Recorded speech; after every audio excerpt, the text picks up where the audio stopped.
Hey, what's up guys? Magandang araw sa inyo. Pasensya na po nakasando ako kasi sobrang init ng panahon talaga ngayon kaya nandito lang naman ako sa bahay and half body lang naman po kumuha ko lang makikita nyo ngayon. Kasi ang video natin ngayon or ang content natin ngayon pahinga muna tayo sa mga information or any videos about motor dahil wala naman tayong motor and tama na muna sa pagbili para sa motor. Siguro until such time na makakita na tayo or makakuha na tayo ng motor natin, tsaka tayo gagawa ulit ng content. But for now, i-share ko sa inyo itong bagong purchase ko na item na nakuha ko sa Shopee. Ito ay isang gift na ibibigay namin kay Ilaya, yung daughter namin, kasi she's turning 7 this week. So, nag-isip kami ni Mami ng gift and we both agreed na buying her this one would be beneficial kasi ang dami niyang mga application na ginagamit. Yes, online at saka yung mga interactive materials through cellphone ang ginagawa niya. Ginagamit niya either yung phone ko, yung phone ni Mami. Kaya naisipan namin na bilan namin siya ng murang phone na in-install lahat ng mga applications na ginagamit niya ron. Kaya naman nag-search ako sa internet and naghanap ako ng murang-murang phone that will fit her needs. I came across this item, itong ITEL P55 5G na unit. Saktong-sakto kasi the other day nagkaroon sila ng live sa Shopee and meron silang mga vouchers na available, malaking discount. By the way, hindi pala po ako sponsorado, binili ko to sa sarili kong pera and I'm not promoting their store. It's just so happen na tuwa ako kasi unang-una pagka-order ko, I think it's Saturday nung umorder ako, the following day, Sunday, na sa akin na yung unit. Ganong kabilis silang mag-deliver, nakakatuwa. Kaya naman, eto, ibubuksan ko na, i-unbox ko na, and I'm going to share it with everyone. So, before po pala tayo magsimula, bagong lahat, ilinawin ko lang po, no, meron dalawang klase ang ITEL P55. Yun po yung P55 na 4G at itong P55 na 5G. Yung pong 4G, ang pagkakaalam ko, mas mura yata siya ng parang nasa 1,000 pesos. Hindi ko masyado matandaan.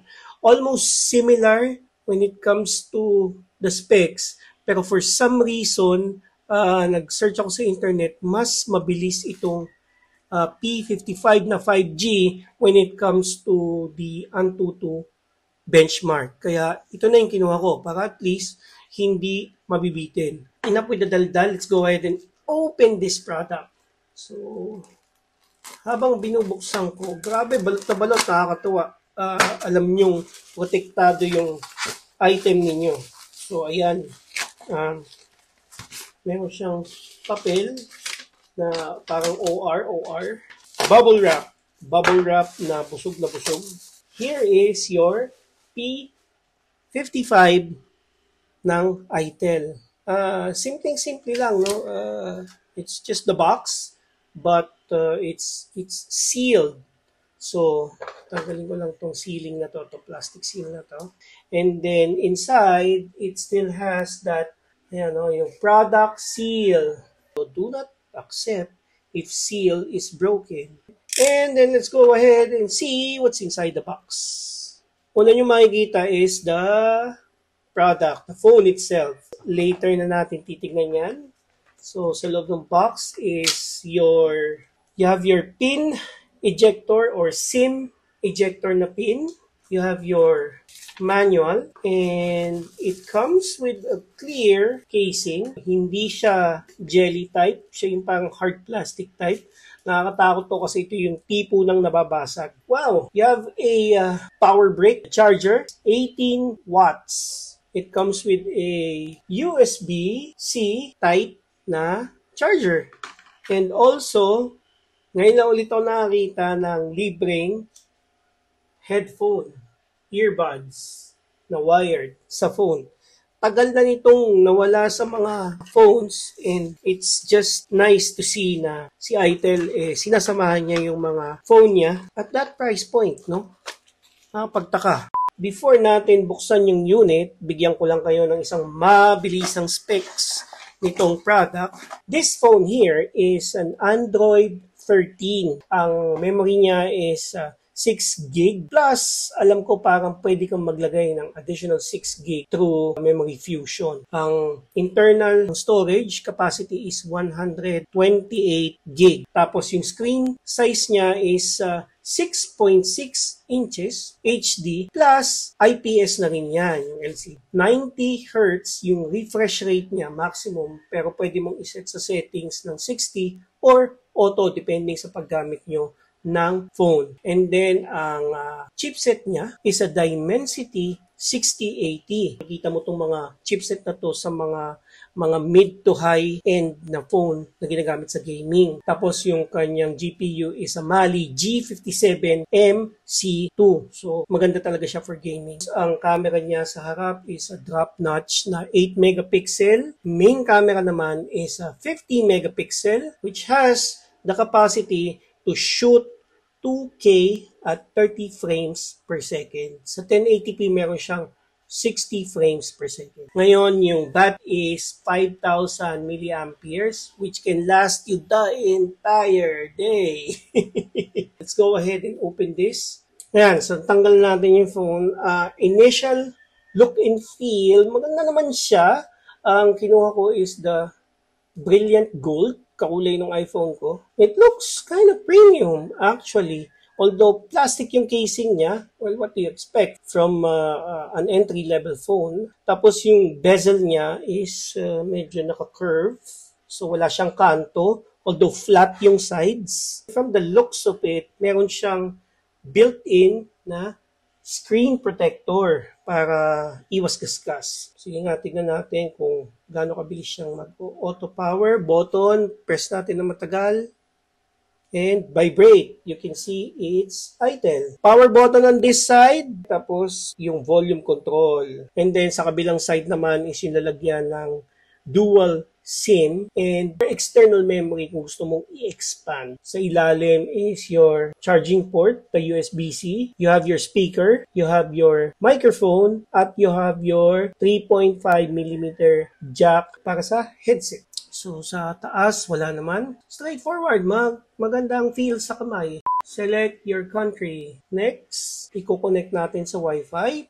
Yan, nakakonect tayo sa Wi-Fi. So, user agreement and services. Getting your phone ready. Tayin lang natin. This may take a few minutes. Tagal. Tapos din, copy apps and data. So, i-set up natin to as a new phone. So, right now, we logged in yung Google account namin. And sineset up namin ngayon yung child account para kay Ilaya. Later. Tapos din. Okay, so ayan, maganda yung UI niya. Mabilis Honestly, mabilis. I'm not expecting at this price point na ganito siya kabilis. The graphics is good. The look and feel, it's premium. Siguro I'll go and do an in-depth review of this in the future. But for now, I would say na ayos to. So, for the final verdict, kung tight ang budget nyo at naghahanap kayo ng mabilis at malakas na phone para sa mga favorite nyo na games, I think ito na yung para sa inyo. Maayos naman yung camera niya, yung 8 megapixel sa harap, tapos 50 megapixel sa likod. You can use the usual photos or images na ina-upload nyo sa IG tsaka FB. So, swak na to. Yung iba will probably say na 720p lang yung resolution ng screen niya. Honestly, yung 1080p at tsaka 720p, pagka ikukumpara mo, at first glance, hindi mo naman talaga makikita yung difference